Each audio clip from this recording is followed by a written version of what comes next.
Sal bani Israila kam atainahum min ayah. Kam atain, berapa banyak telah kami datangkan kepada mereka ayah.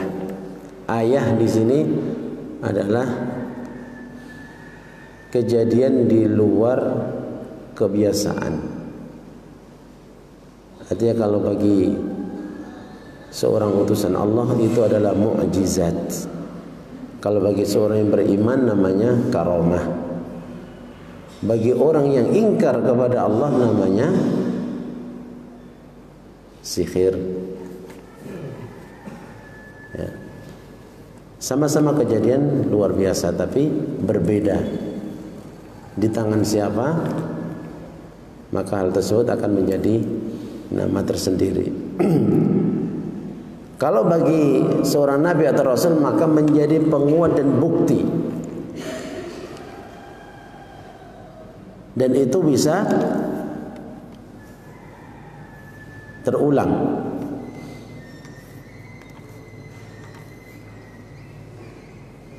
Dan tidak bisa dipelajari.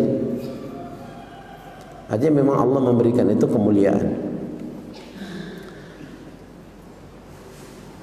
Karamah juga demikian, kejadian yang luar biasa yang Allah berikan sebagai bentuk pertolongan Allah kepada seorang yang beriman.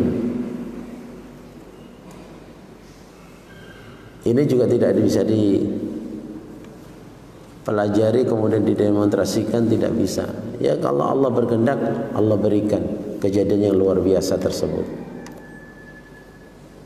karena keimanannya.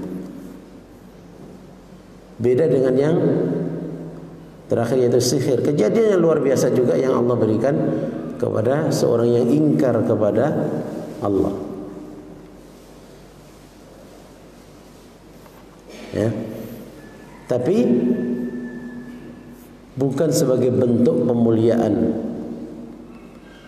yang Allah berikan kepada hambanya tersebut, karena hambanya adalah kufur. Dan ini bisa dipelajari dengan cara minta bantuan kepada syaitan. Sehingga yang terjadi mereka tertipu dan semakin jauh dari Allah Subhanahu wa ta'ala. Dan ini bisa dipelajari dan bisa didemonstrasikan bedanya itu. Dan tidak akan menambah keimanan. Kalau itu dilihat oleh manusia, maka manusia hanya istarhabuhum. Mereka takut, tertipu matanya seperti itu. Sal bani Israila kam atainahum min ayah. Dan kejadian yang luar biasa ini yang diberikan oleh Allah kepada Bani Israel banyak sekali. Ya. Seperti kejadian-kejadian susah hidup mereka ketika dipimpin oleh seorang raja namanya Fir'aun, sampai Allah berikan banyak sekali mukjizat ayah kepada Nabi Musa, seperti tongkatnya Nabi Musa yang Allah berikan kepada Nabi Musa sebagai bukti bahwasanya Nabi Musa adalah seorang rasul. Ya. Pernah tongkat tersebut setelah Allah berikan buat mukul batu karena mereka kehausan, Bani Israel kehausan, maka batu tersebut muncul 12 mata air untuk setiap sabat asbat, setiap golongan, setiap kabilah. Mereka punya mata air sendiri. Allah berikan apa lagi? Banyak sekali. Diturunkannya man wal salwa. Mereka lapar, haus. Diturunkan alman. Alman itu Allah turunkan dari langit. Rasanya sangat manis, melebihi madu. As-salwa itu Ya seperti burung puyuh yang datang berbondong-bondong seakan-akan bumi itu dipenuhi oleh burung tersebut. Supaya bersyukur, tinggal makan ngambil, nggak usah repot-repot, nggak usah berburu. Dan itu banyak sekali yang Allah berikan. Dan ayah di sini adalah kejadian yang luar biasa. Wa may yubaddil ni'matallah. Kalimat nikmat Allah banyak sekali. Wa fi ra'sihi nikmatullah yang adalah al-Islam. Kalau di ayat nanti ditafsirkan dengan makna al-Islam. Walaupun bukan hanya Islam, disebutkan Islam karena Islam ini adalah nikmat uzma, nikmat yang paling besar yang Allah berikan kepada seorang hamba. Nikmatullah adalah ma yahabuhu li'ibadihi min khairin yajlibu lahul masarrah wa yadfa'u anhul madarrah wa ni'amullahi katsirah. Syekh Al-Jazairi mengatakan bahwasanya setiap sesuatu yang Allah hibahkan, yang Allah berikan kepada hamba-hambanya daripada kebaikan, kebaikan itu yang bisa mendatangkan sesuatu al-masarrah, yang menyenangkan, menggembirakan. Wa yadfa'u anhul madarrah, dan nikmat itu dari sesuatu yang menghindarkan seseorang dari madarrah, itu juga nikmat. Cuman kita sering kalau nikmat itu kalau rasanya enak saja, tapi kalau dihindarkan dari madarat kadang-kadang biasa aja.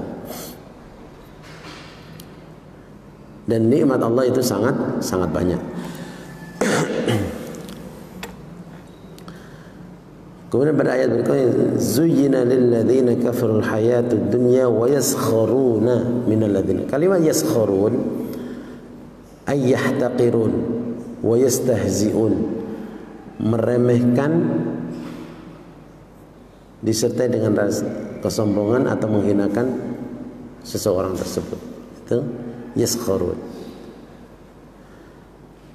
Itu beberapa kalimat yang ada dalam dua ayat ini. Kemudian makna dua ayat. Pada ayat 211 Allah Subhanahu wa ta'ala memerintahkan kepada Rasulnya sallallahu alaihi wasallam, karena memang Bani Israel ini, terutama Yahudi Ahlul Kitab, sudah diberikan bermacam-macam nikmat, masih nggak mau beriman, nggak mau beriman kepada Allah, dan tidak mau beriman kepada Nabi Sallallahu Alaihi Wasallam, sebagaimana sudah dibahas sebelumnya.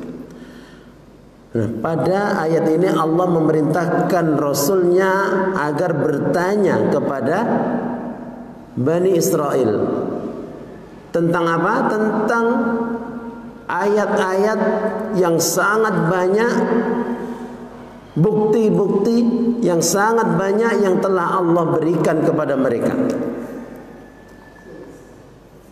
Bagaimana mereka bisa kufur? Bagaimana mereka tidak mau beriman? Bagaimana nikmat yang banyak ini tidak memberikan manfaat sedikit pun kepada mereka? Nah, pertanyaan ini bagi kita para dai, ini sebagai hiburan untuk Rasul sallallahu alaihi wasallam yang pada waktu itu yang mengalami sesuatu yang sangat berat, luar biasa dalam dakwahnya. Bermacam-macam intimidasi, penyiksaan, bukan hanya kepada Rasulullah tapi kepada sahabat-sahabat Nabi yang pada waktu itu mengalami hal tersebut, luar biasa, bahkan sampai dibunuh dan seterusnya. Nah, Allah Subhanahu wa taala memerintahkan ini, maksudnya adalah tasliyah, untuk memperingan, menghibur. Jadi kalau ada para dai mengalami intimidasi atau mengalami hal-hal yang tidak baik secara zahirnya, baca ayat ini berkali-kali. Artinya itu memang sudah menjadi sunnatullah, menjadi suatu hal yang lumrah, bukan sesuatu hal yang istilahnya hal tersebut dialami sendiri, bahkan sebelumnya lebih dari itu. Maka dikatakan wal muradu tasliyatahu sallallahu alaihi wasallam minal alamin nafsi. Jadi itu sebagai bentuk tasliyah, menghibur Nabi sallallahu alaihi wasallam daripada al-alam nafsi yang dirasakan oleh Rasulullah sallallahu alaihi wasallam ketika menghadapi umatnya atau Bani Israel dari ahli kitab dan orang-orang musyrik pada waktu itu yang tidak mau juga beriman, tidak mau beriman kepada Rasulullah sallallahu alaihi wasallam. Padahal Nabi sallallahu alaihi wasallam sebelum diutus menjadi seorang nabi, semuanya orang-orang musyrik itu sangat menaruh kepercayaan yang luar biasa. Maka sampai digelari Al-Amin. Jadi sebelum Nabi menjadi seorang Rasul itu sudah tahu bahwasanya manusia ini namanya Al-Amin, manusia yang paling bisa dipercaya. Tapi ketika turun wahyu dan menyampaikan risalah Allah Subhanahu wa taala, orang-orang musyrik al-kitab tidak mau beriman. Dan itu tentu dirasakan Rasulullah sebagai manusia biasa merasakan hal tersebut, ya. Dan tentunya tidak mudah. Maka ini diberikan kepada seorang nabi, manusia terbaik. Banyaklah kisah-kisah tentang bagaimana Rasulullah awal-awal berdakwah, ya, disakiti, dilempar kotoran unta dan seterusnya. Itu semuanya sudah kita ketahui semua bersama.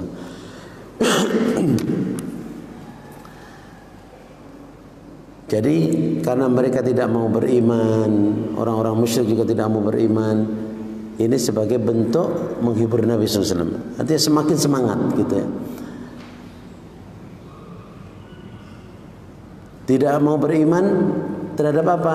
Terhadap apapun yang dibawa oleh Nabi SAW daripada petunjuk. Dan diantaranya adalah bagaimana perlakuan orang-orang Yahudi, yang mana mereka kembali kepada kekufuran mereka, ya. Maka Nabi suruh bertanya kepada mereka tentang tanda-tanda, bukti-bukti tentang ayat Allah Subhanahu wa taala.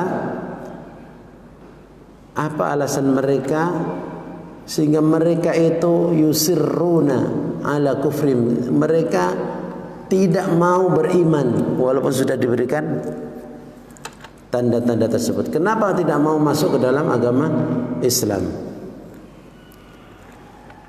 Lalu Allah memberitahu, wa man yubaddil ni'matallahi fa innallaha syadidul iqab.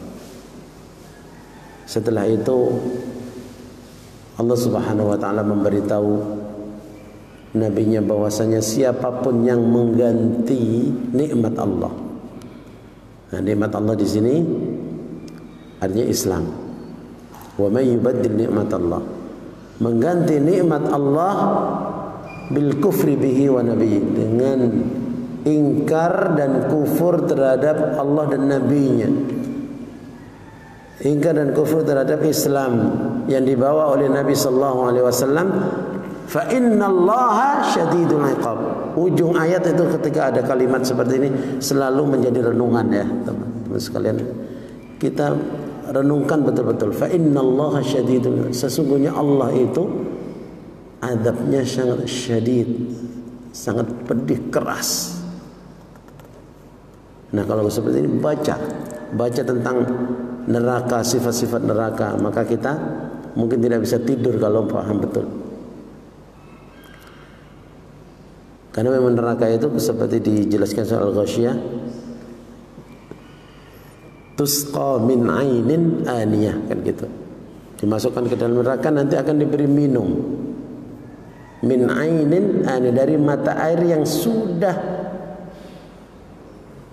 air negara, ainin aniyah, yang sudah telah tiba waktunya untuk diberikan. Nanti kalau sudah masuk neraka sudah waktunya untuk diberikan makanan minuman tersebut. Yang sekarang ini sudah Allah ciptakan, sedang Allah panaskan. Jadi manaskannya mulai dari diciptakan nanti sampai dimasuki oleh penghuninya. Waliyadzubillah. Yang manaskan Allah. Dipanaskannya bukan sebentar, dari semenjak diciptakan sampai nanti waliyadzubillah dimasuki oleh ahli-ahli kufur yang tidak mau beriman kepada Allah. Waliyadzubillah. Maka memang betul-betul azab Allah itu sangatlah keras dan pedih. Dan itu akan Allah turunkan di dunia la mahala, tidak akan bisa lari. Au fil akhirah, atau di akhirat, itu sudah pasti.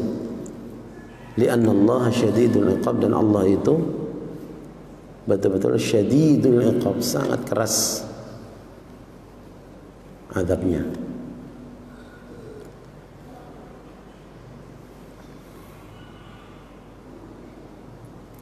Ini pada ayat 211. Pada ayat 212 yang dimulai dengan zuyyina lilladzina kafarul hayatud dunya.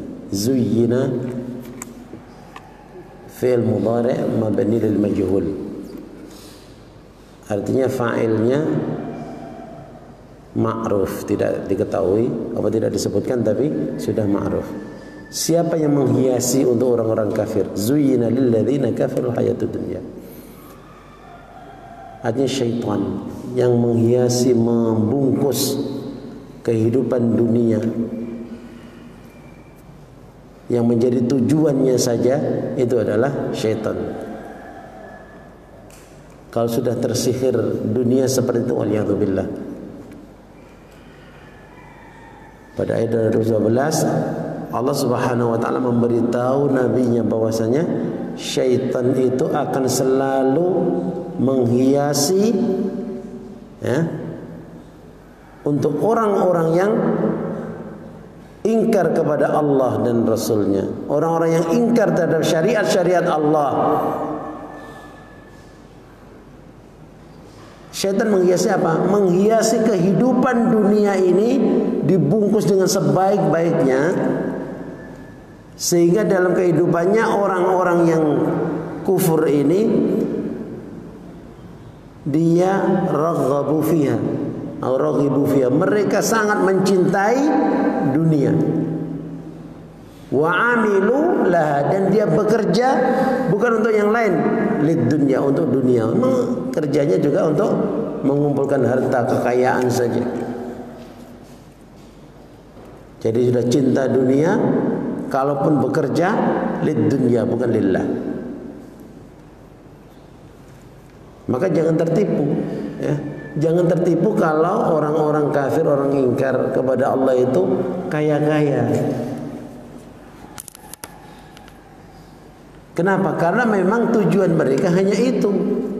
Dan Allah itu memberikan ke orang yang, setiap orang yang bekerja keras dan seterusnya, sunnatullahnya akan diberikan.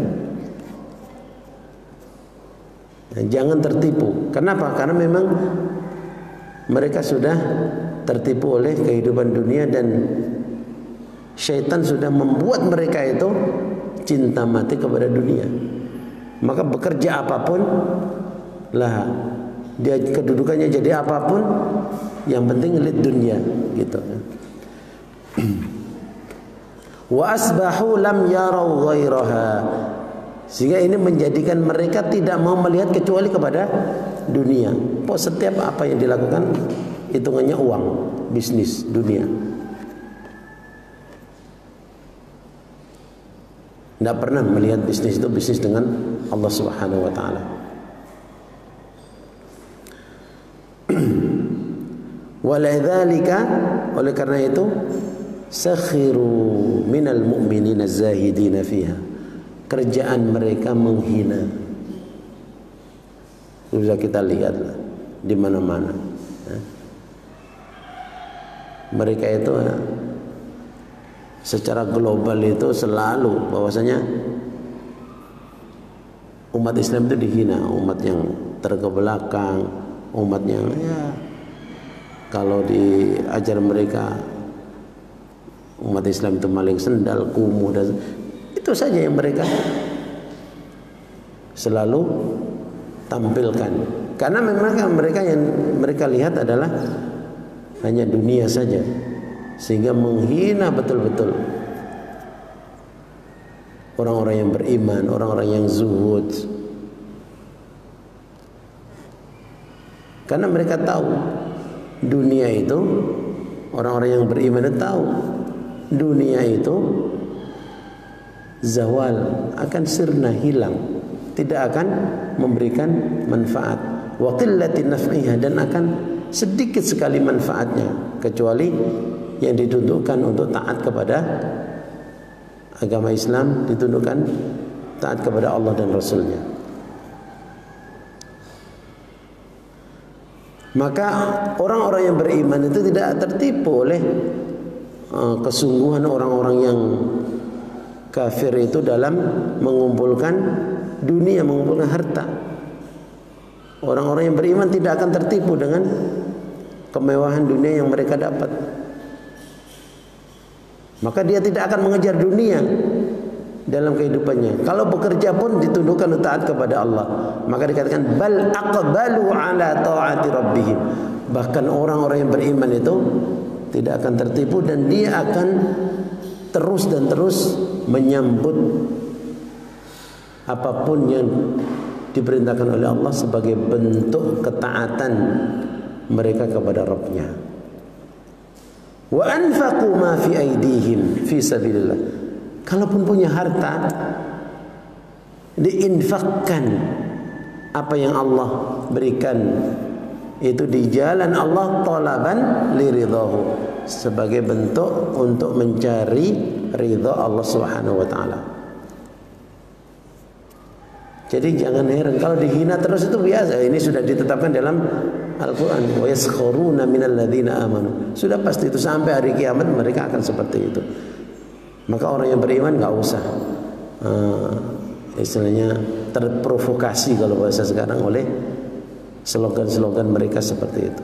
Tapi tetap bekerja, tetap tidak melupakan nasibnya di dunia, karena kita masih di dunia. Sebagaimana juga Allah dalam ayat 212 ini memberitahu, mengkhabarkan kepada nabinya, annal mu'minina al-muttaqin sayujazihim yaumal qiyamah, bahwasanya orang-orang yang beriman, walladzina taqaw fawqahum yaumal qiyamah, akan Allah berikan balasannya yang setimpal nanti di hari kiamat, dengan sebaik-baik balasan. Lalu Allah tempatkan mereka di negeri yang penuh dengan kedamaian, yaitu Darussalam fil Illiyin, di tempat yang sangat tinggi. Dan disinilah Allah Subhanahu wa taala menghinakan musuh-musuh mereka, orang-orang yang kafir yang selalu menghinakan di dunia, maka Allah hinakan untuk selama-lamanya di akhirat. Waliyadzubillah. Wa yuhinuhum, hina itu dari bahasa Arab ya, berarti ahana yuhinu. Wa yuhinuhum, dan Allah menghinakan mereka.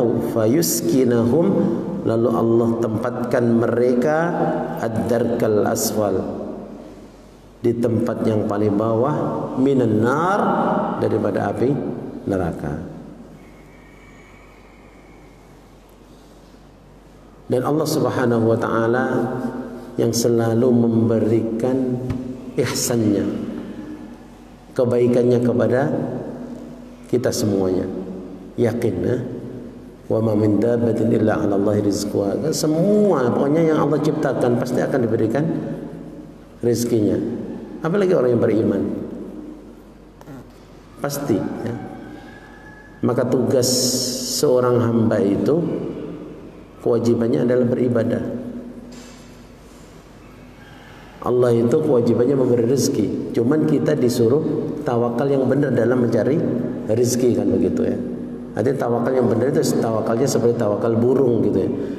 Jadi kalau hari ini gak ada makanan, seperti burung keluar dalam badan perut kosong, pulang kenyang, seperti itu. Jangan gak mau kerja, itu namanya tidak tawakal. Wa huwa ta'ala al-mutafaddilu dzul ihsan idza razaqa yarzuqu bi ghairi hisab. Kalau Allah Subhanahu wa taala memberikan rezeki itu rezeki yang tanpa dihitung-hitung. Kita dapat rezeki berapa itu enggak, kalau dihitung enggak mungkin. Nah, kita itu kan menghitungnya kalau hari ini kerja dapat duit berapa kan gitu ya.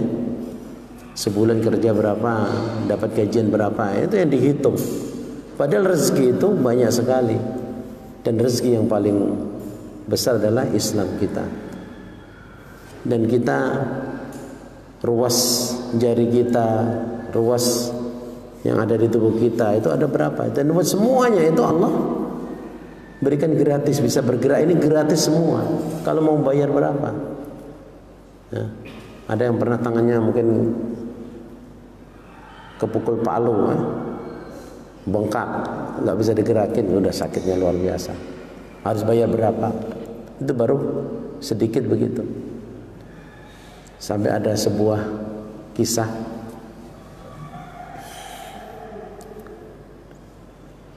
dalam kajian surah Syekh itu, ada seseorang yang datang. Biasa kalau orang yang haji umrah itu melihat itu biasa. Jadi orang datang, saya ini orang miskin butuh bantuan gitu. Saya ini orang miskin butuh bantuan. Tidak, kamu orang kaya, karena dilihat orangnya gagah gitu ya. Saya ini orang miskin. Tidak, kamu orang kaya. Baru disebutin nikmatnya satu-satu. Saya minta jari kamu satu, dibayar dengan 1 ekor unta. Berapa 1 ekor unta? Taruh 15 juta. Jari 1, jari 2, dan seterusnya. Dihitung berapa? Ternyata betul-betul kaya, ya. Ternyata bermiliar-miliar. Itu baru yang kelihatan, belum yang tidak kelihatan. Artinya apa? Kalau badan masih kuat, jangan meminta-minta. Memang dalam Islam itu haram hukumnya meminta-minta. Artinya Allah Subhanahu wa taala itu betul-betul memberi rezeki kepada kita sangat banyak sekali. Sangat banyak sekali. Jangan mudah kemudian menyerah ketika seseorang habis di PHK udah minta-minta ke sana. Nah, itu jangan. Kenapa? Karena memang Allah Subhanahu wa taala itu maha luas rahmatnya, maha luas rezekinya.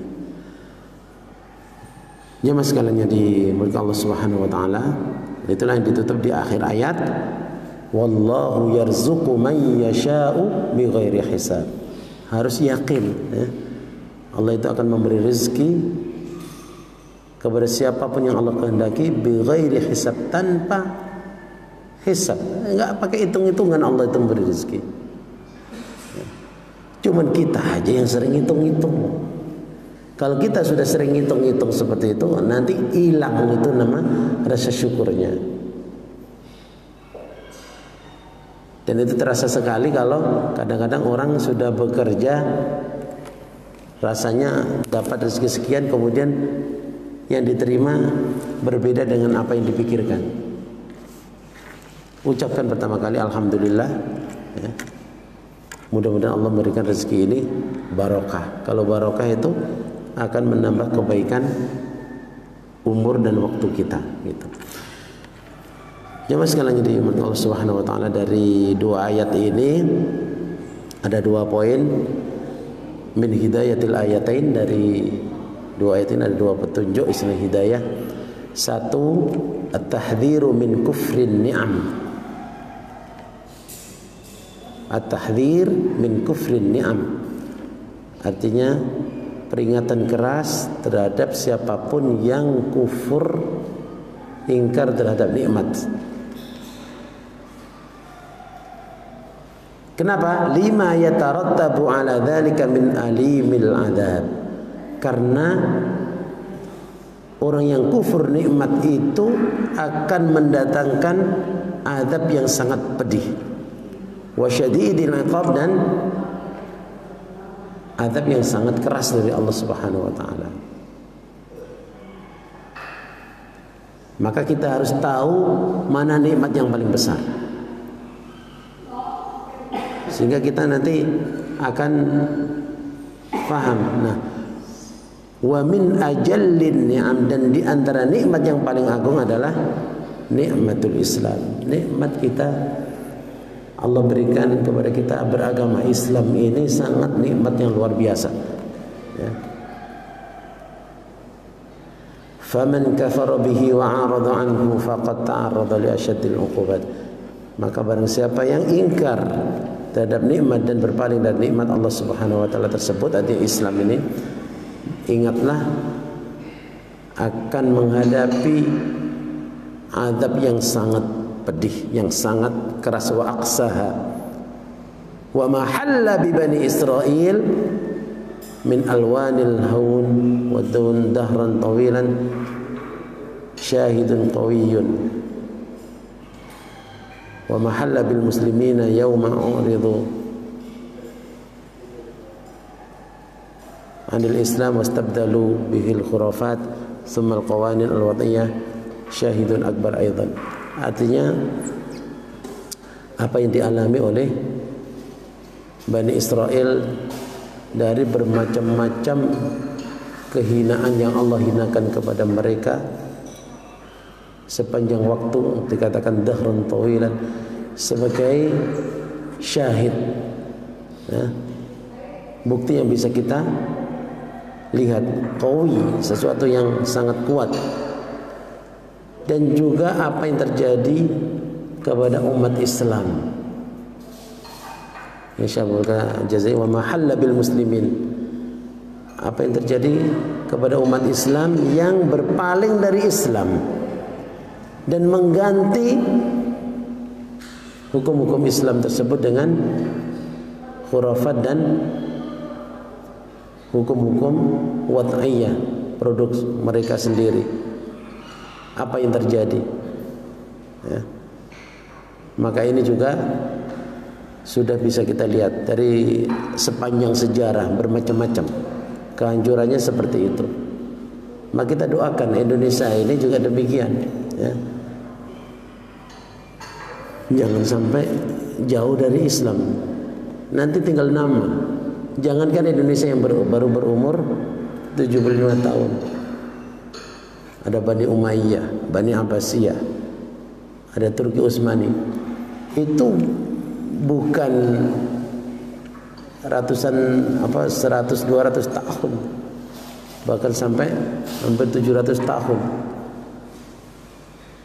hilang juga dari muka bumi ini. Maka saya pernah mendengar sebuah ceramah di sinilah. Jangan heran nanti kalau di sekolah-sekolah itu akan ditulis sebuah sejarah, dulu ada negara Indonesia di Bangka Belitung. Kalau kita tidak mau menjaga, bisa jadi tidak suatu hal yang mustahil, gitu ya. Maka kita sebagai umat Islam, kita harus peka terhadap hal-hal seperti ini.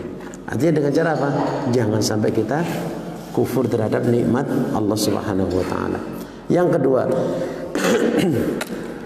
at-tahdhiru min zinatil hayatid dunya war raghbah fiha wal jam'u laha nisyanad daral akhirah wa tarkil amal laha.